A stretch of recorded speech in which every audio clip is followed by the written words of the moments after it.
क्या कहना चाहेंगी, आज 9 सीटों में 7 सीटों पर भाजपा ने बढ़त बनाई अपनी, तो कैसा माहौल है, क्या सोचती हैं, क्या गलत हो गया ये? नहीं भाई, बहुत बढ़िया हुआ। योगी जी ने एक बात कही थी, बटोगे तो कटोगे, उस पे ना बहुत अच्छा रिजल्ट दिया जनता ने, सबको पता है। और मोदी जी का जो मतलब एक डायलॉग था, एक रहोगे तो सेफ रहोगे, ठीक। और वही काम हो रहा भाई, जनता को बखूबी समझ आ रहा कि जिहाद कैसे चल रहा है, थूक जिहाद या लव जिहाद, इस तरीके से जनता को कैसे पागल बनाया जा रहा। जातिवाद में जो बांट रखा था ना अखिलेश यादव ने, उस तरीके से कैसे काम चल रहा अब जनता को दिखाई दे रहा है। और जो 2 जगह सीट आ रही है ना इनकी, एक जगह है करहल में जो लड़की को मार दिया, वहाँ भी जनता की आंख नहीं खुली। जब एक को मारा जाएगा ना तब आंख खुलेगी किस तरीके से काम कर रही है ये अखिलेश यादव की सरकार ने पहले भी ऐसे कांड करे और अब भी ऐसे कांड कर रही है। खुलेआम लड़की के माँ बाप बता रहे हैं उन्होंने किस तरीके से लड़की को मारा, हत्या कर दी, मर्डर कर दिया उस लड़की का। अब भी लोगों के समझ में नहीं आ रहा, तो कभी जिंदगी में भी समझ नहीं आने का। अखिलेश यादव की पार्टी कह रही है कि चुनावों में धांधली हुई है और ये गड़बड़ करके भाजपा ने सीटें हासिल। भाई एक बात बता दे, हर बार गड़बड़ी होवेगे, हर बार ईवीएम हैक होवेगे, ईवीएम का मेंटल हो रही है। जब जब मर्जी ने हैक कर दे, पहले ना हैक हुए, पहले नहीं कुछ हुए, एक तरफ इनकी सरकार आई थी जब नहीं हुआ कुछ भी, अब कैसे हो रहा?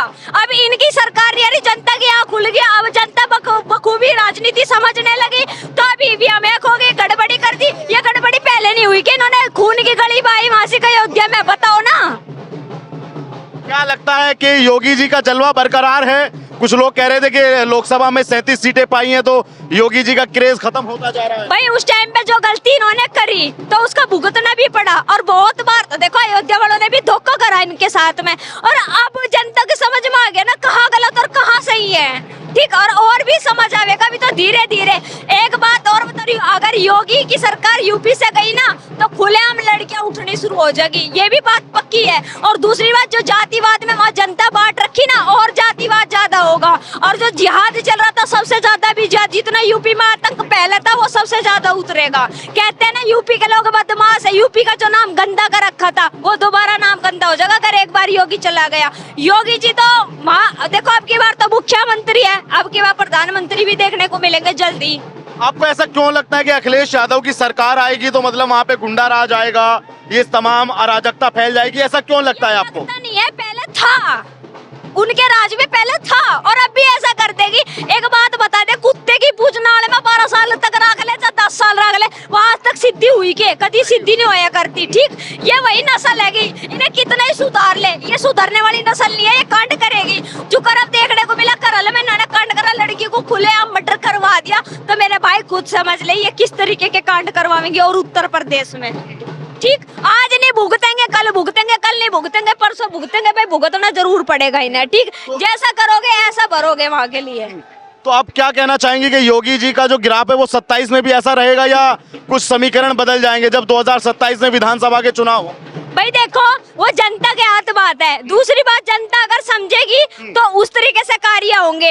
अब जैसे जनता की समझ में आया कि भाई योगी जी ने कैसे कार्य करे, देखो बटोगे तो कटोगे, उसके ऊपर भी बहुत फर्क पड़ा। और ऐसे ही 2027 के चुनाव में अगर जनता को बखूबी समझ में आ गई तो राजनीति तो शायद अपने लिए लड़ने की क्षमता पैदा हो जाए जनता में, तो जरूर योगी कटेंगे कटेंगे कितना बड़ा मंत्र साबित हुआ आज भाजपा के लिए। भाई जरूर क्यों नहीं। एक बात बताओ, 2027 के ऊपर ही मैं आपको बता दूं, जनता कितनी समझेगी, कितना सोचेगी समझेगी, जो आज समझ रही है, क्योंकि बखूबी समझ में आ रहा ना, जो जिहाद चले, थूक जिहाद, लव जिहाद, पता नहीं क्या क्या इन्होंने कांड करे, और भी लड़कियों के साथ में कांड हुए, और लड़की का जो मर्डर करा ये भी देख लीजिए भाई। बहुत समझने जनता जैसे तरीके से सरकार को लेवेगी उस तरीके से आवेगी ना। और देखो मैं तो एक ही बात कहूंगी, नेता कोई सी भी उसका हो, मतलब पार्टी का हो, पर कार्य अच्छे होने चाहिए। मेरा मानना सिर्फ ये है, जरूरी नहीं है वो बीजेपी का हो या कांग्रेस का हो, जो कार्य अच्छा करेगा वही आवेगा। कह रहे हैं कि भाजपा चुनाव जीती पिस्टल से और पैसों से।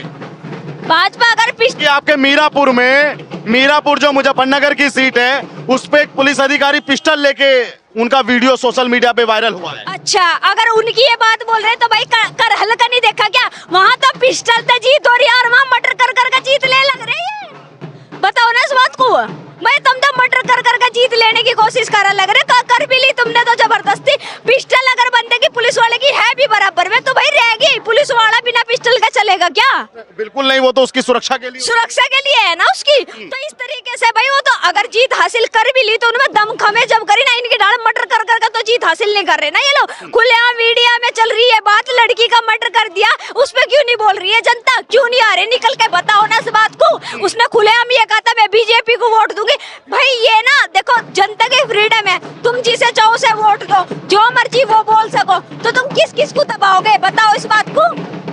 क्या लगता है कि 27 में योगी की राह क्लियर है? हाँ जरूर क्लियर है भाई, आवेगा योगी आवेगा, ठीक। अब तो चाय वाला और फिर गाय वाला, ध्यान रखिए।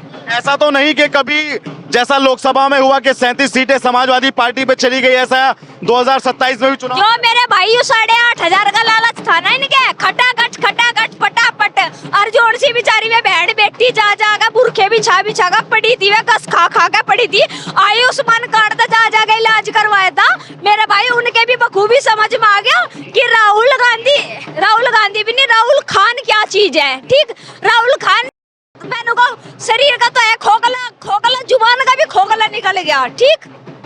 शरीर के कहा खोखले, सर्दियों में चले ना भारत जोड़ो यात्रा में, एक टी शर्ट पहन के चले ना। हरियाणा में भी तो जलेबी की वो गड्ढा था, वो फैक्ट्री क्या हो गया अब जा, जलेबी की फैक्ट्री गड्ढा था। हरियाणा में सूपड़ा साफ करते हैं, पत्ता साफ, हरियाणा में सर रहा भी ना पाया कि ढालकिंग का घुमू कर का लोटू, ऊपर को सिर या नीचे को सिर कर का सोवे, सी बुद्धि भी नहीं पाई थी बेचारे को। अखिलेश यादव कह रहे हैं कि जब हमारी राजनीति होती है तो हम उसमें लैपटॉप बांटते हैं, हम उसमें स्कॉलरशिप देते हैं, कन्याधन देते हैं, और योगी क्या मुसलमान, मुख्तार और अतीक, बस खाली ये नाम है। अब हम बतावेंगे, एक हाथ से लैपटॉप देता है, दूसरे हाथ से लड़की उठवाता है, और लाडली योजना रही है, फाड़ली योजना जोड़ सी बोल रहे हैं ना मेरे भाई, जाकर पश्चिम उत्तर प्रदेश में देखना पहले का रिजल्ट। कोई सड़क नहीं बन रही थी गांव की, ना शहर की, कोई सड़क नहीं बन रही थी। आज बकायदा ना डबल तो रोड निकल रहा शहरों की तरफ, ठीक। नेशनल हाईवे आज जो बना हुआ है बागपत बड़ौद या शामली सहारनपुर से निकला हुआ है, ठीक है। इतने पेरिफेरल बना दिए उसने योगी सरकार ने, जो कि पहले नहीं थे। लड़कियां सिर्फ खुलेआम घूम सके, और रही बात लैपटॉप और टैब और फोन देने की, कोई योगी सरकार भी कमी नहीं कर रही, ठीक है भाई। एक बात बताओ, तुम एक लैपटॉप में अगर बिक रहे हो तो बहन बेटी जरूरी है, लैपटॉप जरूरी है सुरक्षा जरूरी है ना, सुरक्षा जरूरी। तो भाई लैपटॉप तुम खुद भी खरीद लोगे ना, बहन बेटी की इज्जत तो नहीं बचा सकोगे ना, वही चीज है। देखो इज्जत सबसे बड़ी चीज है, ना कि ये क्या बोलते हैं इसको, लैपटॉप बड़ी चीज है। लैपटॉप बांट दिए हमने, ये कर दिए भाई, उस टाइम पे जातिवाद में भी इन्होंने कहा। और रही बात धर्म में बांटने की, धर्म में भी इसके बाप ने बट्टा था। मुलायम सिंह यादव ने क्या कही थी, एक बार सिर पे टोपी धर के ये कहा था मैं मुस्लिमों को सबसे ज्यादा समर्थन देता हूँ, ठीक। ना कि योगी ने कही थी। योगी का एक ही काम है, आतंकवाद फैलावेगा तो जिंदा नहीं बचेगा, बुलडोजर चलेगा। अतीक अहमद हो गया, और दूसरा ये मुख्तार अंसारी हो गया, आजम खान। हाँ, और ये खाली ये मुस्लिमों को टारगेट नहीं करा। मेरा भाई विकास दुबे मारा था। एक सेकंड, आप कह रही मुस्लिमों को टारगेट नहीं किया, अभी एक संभल की मस्जिद में फिर से सर्वे करवा दिया, वहाँ के मुसलमान कह रहे हैं क्या मुसलमानों को मार के छोड़ोगे क्या योगी जी? एक बात बता, विकास दुबे मारा था, क्या वो मुस्लिम था, ब्राह्मण था ना वो? मस्जिद में सर्वे करवा भाई, ठीक करवाई भाई। एक बात बता दे, जोन से ये कब्जे कर के बैठे, इन्हें ढुआवेगा नहीं, क्या करेगा? वक्फ बोर्ड किसने लगवाया? कांग्रेस पार्टी सरकार में लगाना वक्फ बोर्ड। वक्फ बोर्ड में हमारे हिंदुओं के जो मंदिरों पे जा के लगा रहे, सुसरे बाप दादा देखे गए थे इनके ठगा वक्फ बोर्ड लगा रहे। क्यों लगा रहे वक्फ board? Afghanistan, Iraq, Iran, Pakistan, कौन से देश में वक्फ बोर्ड है बताओ मुझे? जब हिंदुस्तान है तो सनातन बोर्ड होना चाहिए ना यार। योगी जी ठेकेदारी लिए हैं क्या सब मंदिरों को ठीक करने की? मेरे भाई अगर योगी जी ठेकेदारी नहीं लेगा तो और को भी तो ठेकेदारी लेनी चाहिए ना वक्फ बोर्ड के लिए। हट होने से वक्फ बोर्ड को सनातन बोर्ड बनाओ ना, सनातन बोर्ड लगाओ ना। कह रहे हैं कि हर मस्जिद का ASI सर्वे करवाते हैं, फिर इसको मंदिर में बदल देते हैं। तो भाई करेंगे क्यों नहीं? जो कम से कम कई हजार मंदिर तुड़वा रखे तो फिर बनावेंगे नहीं क्या? जो इन्होंने जगह घेर का बना रखे, अकबर नगर, फुलाना नगर बसा रखे,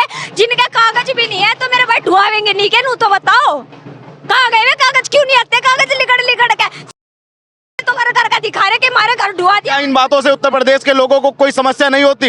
भाई हमें तो कोई समस्या नहीं है, और दूसरे को समस्या हो तो उन चोरों का समस्या है, सीधी सी बात है। अखिलेश जी कह रहे हैं कि ये अंबानी का जेब भर रहे हैं, अंबानी का, और हम जनता का जेब भरेंगे। हाँ, जैसे इटली में घर बना बना के बैठ गए, तब इटली में महल बना बना के बैठ गए, वहाँ नाचने वाली नचनिया को तुम देश में लागा बाढ़ रहे, इतना बड़ा आतंकवाद कौन फैलावेगा देश में लागा, बताओ ना भाई। इसकी जो राहुल खान है, यो इसकी दादी थी, मुलाजी देश था इसका पाकिस्तान, इनके खुलेआम आस की चली जीप तो इन्हें किसी को नहीं दिखा। आज ये जनता के जेब भरने वाले हो गए भाई। जनता को मरवा में थे। मुजफ्फरनगर में 2013 में जो कांड हुआ था, लड़की के साथ में मुस्लिम लड़के ने छेड़छाड़ करी थी, उसमें 22 ट्रॉली कटी थी हिंदुओं की, वो नहीं दिखाई दी इन्हें बिल्कुल भी। बताओ इस बात को। बिल्कुल उस पर जांच भी हुई, सरकार ने अंदर भी किया सबको। तो भाई अंदर मतलब सरकार ने अंदर कर दिया और बाद में जमानत दे देगा बाहर कर दिया। बलात्कारी और मर्डर करने वाले तो यहाँ खुले हम घूम रहे, कैसी कानून व्यवस्था की बात कर रहे हैं मेरे भाई तुम यहाँ। तो आपको लगता है कि योगी जी का जलवा अभी बरकरार है? बरकरार है और रहेगा 2027 तक पूरा बरकरार रहेगा। 27 तक रहेगा या 27 में बनेंगे? मेरे भाई 27 तक बनेंगे, मुख्यमंत्री प्रधानमंत्री घोषित होंगे, ये देखते हैं। ठीक है, धन्यवाद आपका बात करने के लिए। तो ये देखिए, आज बीजेपी हेडक्वार्टर में ऐसा माहौल है, खुशी का, रंग गुलालों से यहाँ पे जीत का जश्न मनाया जा रहा है और तमाम ढोल नगाड़ों के साथ तमाम जो बीजेपी वर्कर्स हैं वो भी और नेता लोग भी अब यहाँ पे आना शुरू हो गए हैं लगातार। और शाम को प्रधानमंत्री नरेंद्र मोदी भी यहाँ पर आएंगे और जनता को संबोधित करेंगे, देश को संबोधित करेंगे। ये देखिए किस तरीके का नृत्य यहाँ पे चल रहा है।